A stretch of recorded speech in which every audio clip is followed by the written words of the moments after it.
here is the chariots have destroyed the Pegasus Knights, thank God, and the king has actually busted his way through the Knights Errant, but hasn't actually run them down. The Knights Errant are still there, and now it's the king on the side of the unit. So when the Hippogriff actually charges me, the king's going to be in the challenge there, and it's going to be a flank charge rather than a rear charge. So it works out slightly better for me, which is very cool. And obviously I've captured that banner. That's why we've got that single knight on the field there next to my guys. So that actually should be placed next to the Tomb Guard quite correctly. Next photo, the Tomb Swarm has shown up, destroyed the Trebuchet, and the Trebuchet crew have run away and overrun into the skirmishing archers there. So that's going to be an interesting one. At least I've got rid of this Trebuchet now after it's done the damage. A bit too late. Next photo, what's going on? Oh yeah, so the general and the Hippogriff and the yeoman charge into my Tomb Guard on the flank. And wow, that's an interesting one. What happens here is that the Worm Lance mounted guy, although he should have taken out my king, did absolutely 0 damage in the challenge, and I inflicted some wounds on his Griffin. And the yeoman didn't quite polish off enough Tomb Guards, so I managed to hold that combat quite convincingly. In the foreground, he's charged his Grail Knights into the flank of my big unit of Skeleton Warriors. I actually forgot that I had the Banner of Undying Legion on this unit because I don't normally have it with my normal list. So I've completely forgot that I'd actually transferred the banner over to that unit there, but it didn't really make too much of a difference in the game. In fact, it may have even benefited my opponent in the long run, but we'll talk about that later. Next photo, I've actually closed the curtains here, so you're getting a totally different lighting effect on this photo. He's cleverly moving his 2 remaining yeomen in front of my chariots to block me from charging, and he's moved in his Knights of the Realm in the foreground here, so I'm going to get smashed shortly. And in the background, the combat's raging away. So I'm just going to go to the next photo again, sort of turn the light on, open the windows a little bit so you can get a bit of better lighting. This is the result of the combat. The Grail Knights have reduced the Skeleton Warriors to just 5 left. And in the middle, the king is still fighting away against the Hippogriff, and wounds being taken on both sides, but I'm holding my ground at the center, luckily.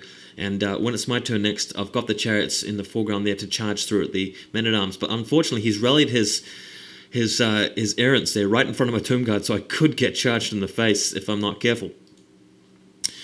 Next photo, so this is Tomb King's turn 3 or 4, I can't remember.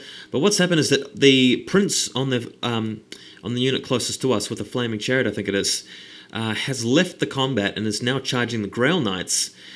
And he's gone right across there, and of course the guys in the chariots in the foreground here can't charge the yeoman. Apparently, if you leave the unit with a chariot to charge, you can't charge with the remaining chariots. Well, at least that's the ruling my opponent made, so I just took his word for it.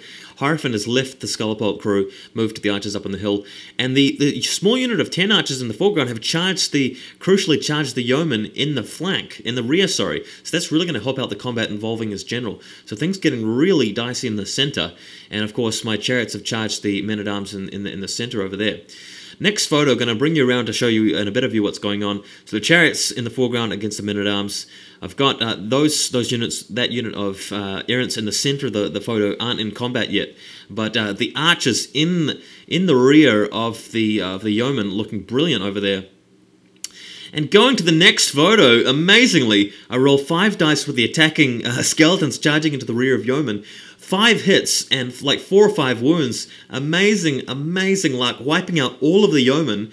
And that gives me enough combat res to break the general. And the king's not even dead yet, so the general flees with half of his wounds intact. And I don't capture him, despite pursuing with both of my ground units. I rolled a double 1 for the Tomb Guard and like a 1 and a 2 for the pursuit roll of the archers. But crucially, chasing the king away, and I've got a free unit of Tomb Guard there, so I somehow managed to hold in the center amazingly, and the princes both princes charging the Grail Knights actually reduced them to only 3 guys left, including a damsel. But I'm gonna get charged by another unit of knights in the background, so things still looking very grim for me. Next photo over here, the chariots have devastated the rear rank of the men-at-arms, but crucially not actually beating them by enough in combat to chase them away. He did pretty well with rolling his saves there and his break test. So unfortunately now I don't have the charge. It's going to be hard for me to beat that unit with just the 3 chariots and no impact hits. In the meantime, the battle is raging away between the swarm and the skirmishers in the forest. So next picture, the the model for the king's knocked over. That doesn't mean he's dead. It just means we knocked the model over the photo.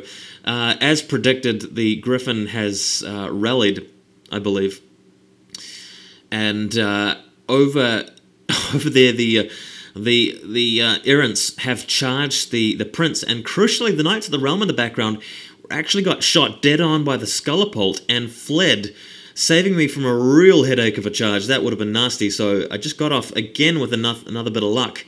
But unfortunately, both princes have been charged in the flank by a big group of errants, so they are in trouble. Next photograph, what happens here? The yeomen are still in the way of the chariots back here, and the battle's raging on heavily in the background. I'm just going to skip this photo, go to the next one. Wow, tell you what happens here.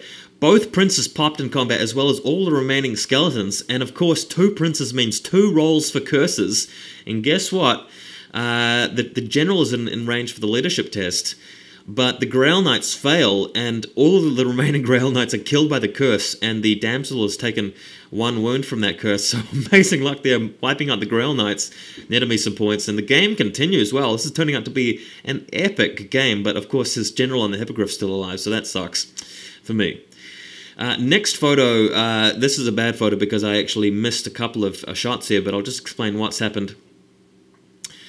The yeomen have pursued the yeomen there's no yeomen to be seen actually. The errants in the foreground have just sort of returned from mopping up some knights, I think. The Tomb King and his unit of Tomb Guard have just moved out of the way because the hippogriff previously was over next to where the men-at-arms with bows were.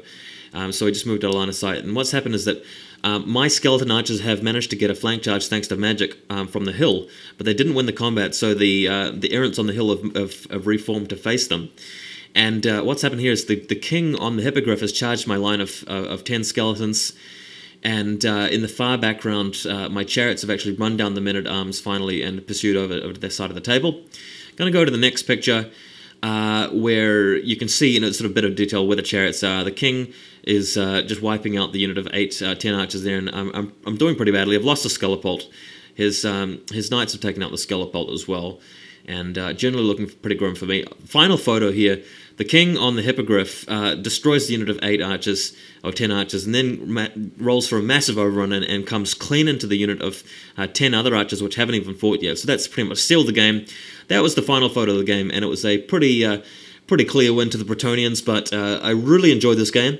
Made a few mistakes, and I'm running a softer list, so no Casket of Souls. It would have been fun to see how this Casket of Souls fared, especially given the fact that Bretonnians always get the second turn with their blessing, so it would have given me at least 2 turns to roll on all of those knights with a casket, and that probably would have sucked out his scrolls straight away. I also would have had the Cloak of Junes of the King, so that could have been very cool as well. But just in general, the Pegasus Knights would have come flying across to kill my casket anyway, so who knows. I don't know if I would have done much better. But I really enjoyed this game, and I've learned a lot from playing Bretonnians for the first time. I hopefully will be ready with some better plans. I think I'll use the Scorpions and Carrion in a much more effective manner next game. But until then, hope you enjoyed this report, and probably playing another game tomorrow. I'm not sure who it'll be against, but I'll let you guys know how it goes. Thanks for watching.